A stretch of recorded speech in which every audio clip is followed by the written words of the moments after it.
You know the old saying, you either die a hero or you live long enough to see yourself become the villain? Well, that's how I feel about Marvel these days. How could a company which brought the movie industry to its knees, made more money than any other franchise in box office history, is now seen as the downfall of cinema? Well, let's find out, shall we?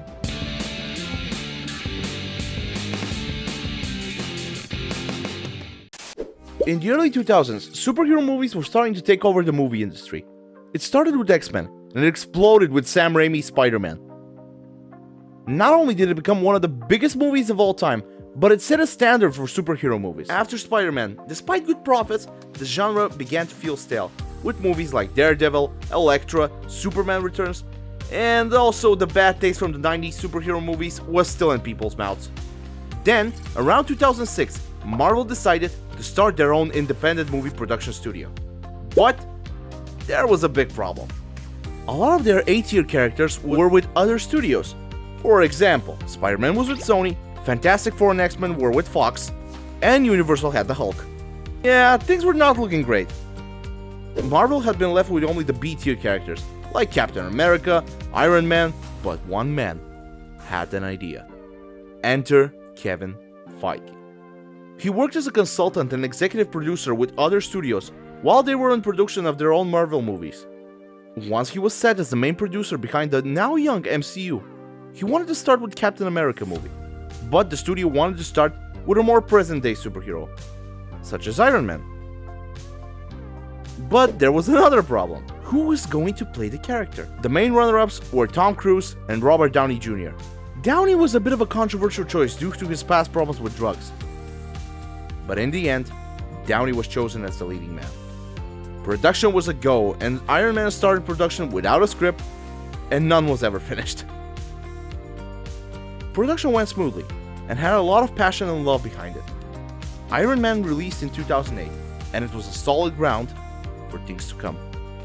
And as people say, the rest is history. In 2009, Disney finalized its $4 billion purchase of Marvel, and now had the access to almost all of its characters, except for the ones that were owned by other studios. And with that, Marvel lost their independence. But now, they had massive budgets for their movies. The next movies were a big build-up to the first Avengers movie. And now for my side of the story. Basically, all my life I've been a Spider-Man fan, and didn't really show much interest in other heroes from Marvel on a Sunday morning in early 2010, when my dad played the first Iron Man. I absolutely loved it, and Iron Man 2 was just around the corner, and was the first MCU movie I saw in theaters. From that moment forward, I did not miss an MCU release in theaters. And the culmination was the release of the Avengers in 2012. I will never forget the night me and my dad went to see the Avengers opening night. I still remember during the final battle telling my dad, "Could you imagine if Spider-Man showed up now?" "Don't worry, kid. You'll just have to wait a bit." So, The Avengers is the movie that put the MCU on the map. It was the first MCU movie to pass the $1 billion mark. After that, the next year, I was so fucking excited about the release of Iron Man 3, and the teaser for Iron Man 3 was shown. I absolutely adored the tone of the trailer. I still remember going to see The Hobbit, not because I like more dark and edgy stuff, but because it looked mature. Ending with the final haunting shot of Tony dragging the Iron Man suit. The release came, and from that moment forward, I went to almost all of the MCU movies opening night. The only reason I would skip an MCU movie on the premiere is if something very important was stopping me.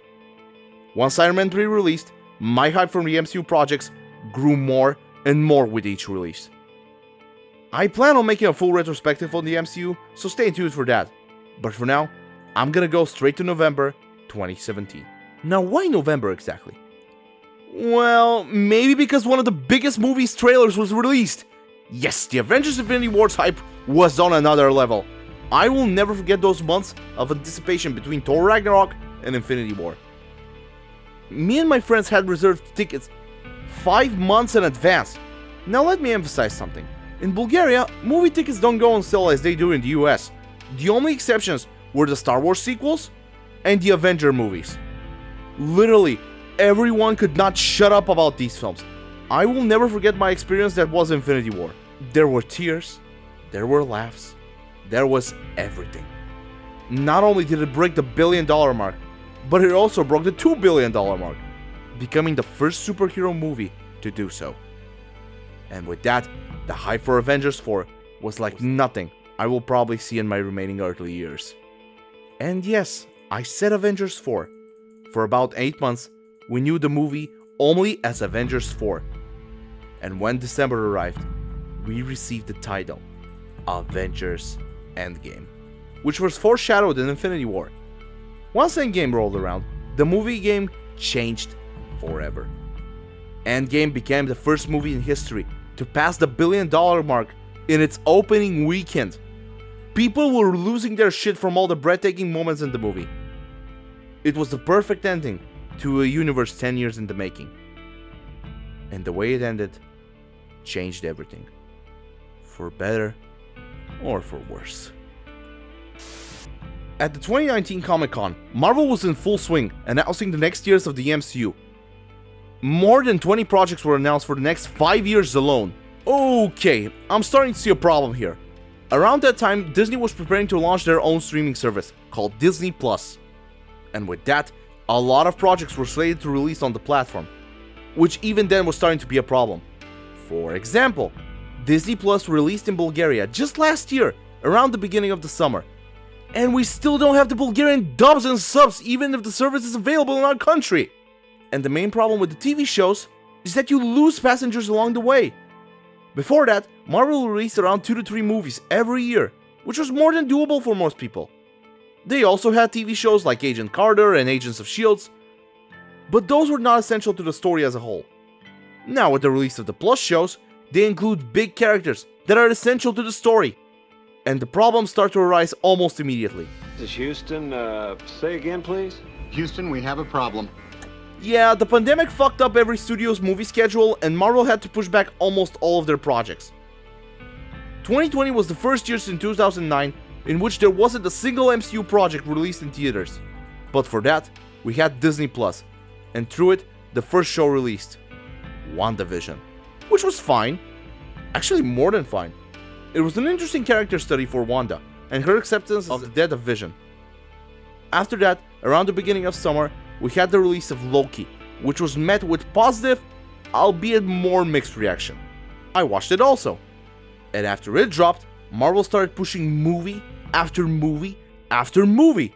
In 2021 alone, Marvel released 4 movies, which was a lot more than previous years, beating the record of 3 in 2017. But in 2021, all the movies were with an iffy quality. Some okay, some good, some bad, and some amazing.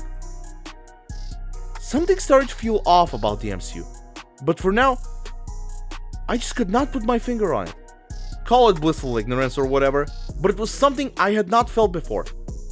Also, around this time, probably due to exposure to so many MCU projects and a lot of stress from the pandemic, I started to lose the feeling of the fantasy these movies were making, realizing that these are just actors in masks and capes, and were making a shitload of money from people like me. Maybe it was the quality drop of the movies, or maybe it was something else. And the stroke that broke the camel's back for me was with the release of Ant-Man and the Wasp: Quantumania. This is the first MCU movie I refused to see in theaters. My immersion was solely broken by this point, and these movies became just products, and that was a very hard realization to swallow.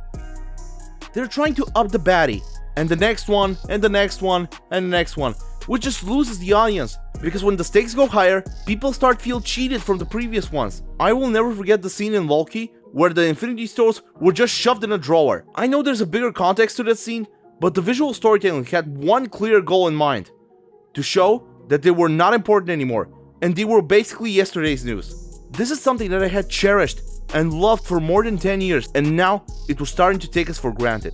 Yeah, this ain't it, Chief. I still went to see Guardians of the Galaxy Volume 3, but I skipped Secret Wars, and I'm probably gonna skip the Marvels, because as the old saying goes, Martin Scorsese said it best in 2019, but we were so full of hype for Endgame that we just did not want to believe his words. But alas, with the passage of time, they have proven to be correct. Also, go check out Killers of the Flower Moon. As a closing thought, I would like to thank the MCU for all the joy it brought me over the years. But now, I think it's time to look at a brighter horizon up ahead and close this chapter of my life. I'm still going to check out the movies from time to time, but this became the year I outgrew the MCU.